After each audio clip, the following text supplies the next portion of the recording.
Have you had South African wines? Yes. Okay, so for most of you guys, it'll be your first time experiencing South African wines. But so what's actually quite interesting about South Africa is that most people kind of think that we are only just recently starting to make wines, where it's actually couldn't be more false than anything. So obviously, as you guys know, with the old world, sort of Europe and the new world, USA, Australia, New Zealand, etc., South Africa kind of lies in between because we've been making wines since the 2nd of February 1658. We're actually one of the very few countries in the world where it's actually documented when we actually started making wines. So we've got, almost just under, 400 years of actual winemaking, which makes us very good at what we do. So when Australians and New Zealanders tell you that they make better wines, please tell them otherwise. So today I thought that we would actually do something quite different. So typically, most people would say, seafood, fish, white meat, they would say white wines, and then for red meats, etc., they typically say, you go with red wines. And today I wanted, it's not experimenting because it's kind of been done before, but to just basically introduce the different tastes, the different profiles that you will basically experience on using white wine for the same dish and also in comparison to the red wine. I think the dish will come, and as soon as it comes, I will basically describe what you might the taste profile, the aromas that you will get from the wines. But for now, I wanted to just briefly talk about the two bottles that you guys have. So I'll start off with I try to pour it sort of the white one on the left side and the red one on the right side. Not that you guys can't tell the difference, anyways, but. For the white wine, it comes from Wellington Wines. Now, Wellington Wines is one of the wineries which has been existing since 1908. It's a cooperative of about 56 different wineries. It's Wellington, not Wellington, New Zealand, but Wellington, South Africa. Wellington actually existed before the Wellington in New Zealand. So, yeah, sorry, Chef Jenna, who's a Kiwi. And this is a Chenin Blanc. Again, even though it's not from South Africa, has anyone had a Chenin Blanc before? No Chenin Blanc? You have had Chenin Blanc. Okay, so Chenin Blanc is South Africa's #1 grape varietal.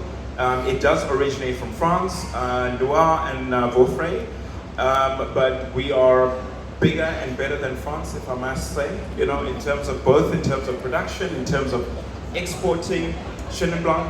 And what's unique about this Chenin Blanc is that it actually comes from bush vines. So, typically, you guys, when you see the vineyards, you find the normal sort of vines, but these ones, they tend to grow about just under a meter or so. And the reason why most of you get sort of bush vines is they tend to, as much as they are small, but they tend to have roots which can go from 2 to about 8 meters. And basically those roots are trying to get to the water table, and it's normally sort of dry and arid regions. Now these bush vines for this specific Chenin Blanc is about 27 years old. So what you do get, you don't get a lot of tonnage in terms of wine weight, but what you do get is a lot of fruit expression and concentration that comes from it. I would encourage you guys, please have a sip of it. So swirl in your cup and take a sip of it before it gets too warm. And I think what you'll notice, within the wines, automatically you'll start to pick up some nice butterscotch notes, some honey, some apricot, some peach, a little bit of some spices that does come from it. And it's not your typical, if you guys have now had a sip, it's not your typical sort of Chenin Blanc. If you blind tasting it and you close your eyes, you'd probably think this is a Chardonnay. And I tell people a Chenin kind of sits in between a Sauvignon Blanc and a Chardonnay. Now this is a 2020 Chenin Blanc. It is wooden French oak. And has spent about 12 months in new French oak, so that's why you've got a lot of the body characteristics. So it's not as light as obviously as a Sauvignon Blanc. It's got a little bit of meat on it, and so you'll feel it gives quite a refreshing taste, quite fruity, but a very, very lovely silky sort of finish. And I chose this one in particular, for the rendang because especially you'll notice once, with the chili flavors that come through and sort of the spices, the body and the complexity of this Chenin Blanc is going to tone down some of the chili. It's going to merge quite nicely with the spices, but also, not that the wine, especially because when you drink it, on the palate entry it comes across as being a little bit sweet, but it actually finishes off quite dry. So you'll see that when you have it with the rendang, it'll give it sort of fruity, almost sweeter taste profile, but it'll just alter. And what I want you guys to do is that have the beef rendang on its own, but then also have it again, and then just take a sip of wine, of the white wine once it does come through. And that's the Wellington Le Cave Chenin Blanc 2020.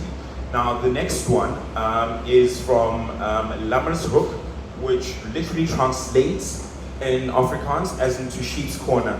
Now Lammershoek has been existing for over 300 years, and it's in the Swartland region, and Lammershoek happens to be one of the very first wineries which was in that region. Now this is a very well-known area. They do amazing Chenin Blancs, and they do even more amazing Syrah, and it's very, very arid. In fact, this Swartland has got zero irrigation at all in its vineyards. All their vines are basically bush vines, as I mentioned, and these ones are more than 40 years old, these vines themselves. So quite a lot of fruit expression and concentration comes from these red berries. This is a Syrah. We've mentioned it. We've called it a Syrah in the style that's basically made in the old world sense, rather than calling it a Shiraz.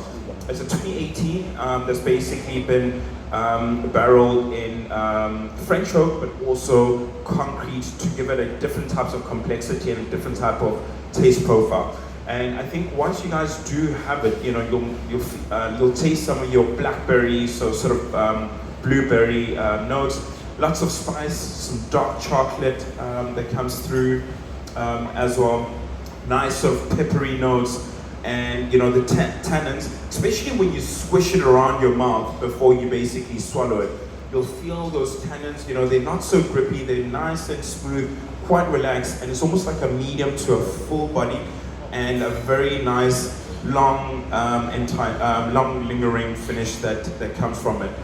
I really do, sort of love this Syrah as well. It's very nice, it's dry, and the reason why I've also chosen this Syrah is to, again, because of some of the tannins in the body and the red fruits, it's going to sort of camp down on some of the spicy notes from the chili, from the rendang, but also the peppery spices and the cinnamon is going to integrate quite well, because both of them, the rendang and the actual wine, has got those notes. So I want you guys to take good attention when the wines and the food. So have it on its own, and then have it with wine, and you'll notice each one will give a different profile.